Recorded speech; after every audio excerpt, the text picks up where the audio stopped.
ગોંડલથી આ સમાચાર સામે આવી રહ્યા છે। ગોંડલ નગરપાલિકાની ચૂંટણીના પરિણામ પણ સામે આવી રહ્યા છે। કુલ 11 વોર્ડની 44 બેઠકની ચૂંટણી યોજાઈ હતી, જેમાં વોર્ડ નંબર 1, 2, 3, 7 અને 8 એટલે કે 5માં ભાજપની પેનલ વિજેતા થઈ છે।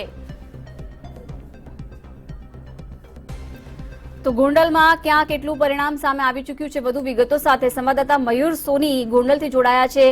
મયુર, શું છે અત્યારની પરિસ્થિતિ? બિલકુલ, હું તમને સીધો માહોલ બતાવવા માંગીશ। ગોંડલની અંદર સંપૂર્ણપણે ભગવો લહેરાયો હોય તેવો માહોલ અત્યારે જોવા મળી રહ્યો છે। જે પ્રકારે જેટલા પણ વોર્ડની અત્યારે ગણતરી કરવામાં આવી છે, તમામ વોર્ડની અંદર ભાજપનો વિજય થયો છે।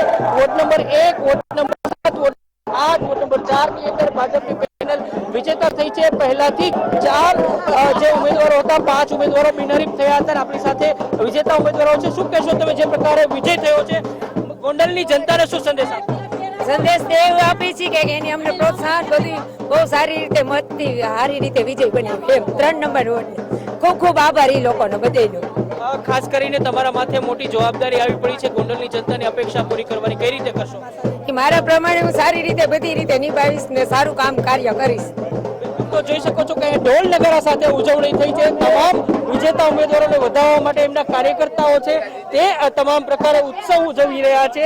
અને કહી શકાય કે ગોંડલની અંદર જે પ્રકારે માહોલ છે, 44 બેઠકો પૈકીની 5 બેઠક તો પહેલાથી જ બિનહરીફ હતી, પરંતુ જે 5 વોર્ડની અંદર મતગણતરી કરવામાં આવી છે, 5 વોર્ડની અંદર બીજેપીના ઉમેદવારો વિજેતા થયા છે। એટલે કહી શકાય કે અહીંયા સંપૂર્ણપણે ભગવો લહેરાય તેવી સ્થિતિ અત્યારે અહીંયા જોવા મળી રહી છે। જી, સમગ્ર માહિતી આપવા બદલ તો ગોંડલથી આપણે અપડેટ મેળવ્યા।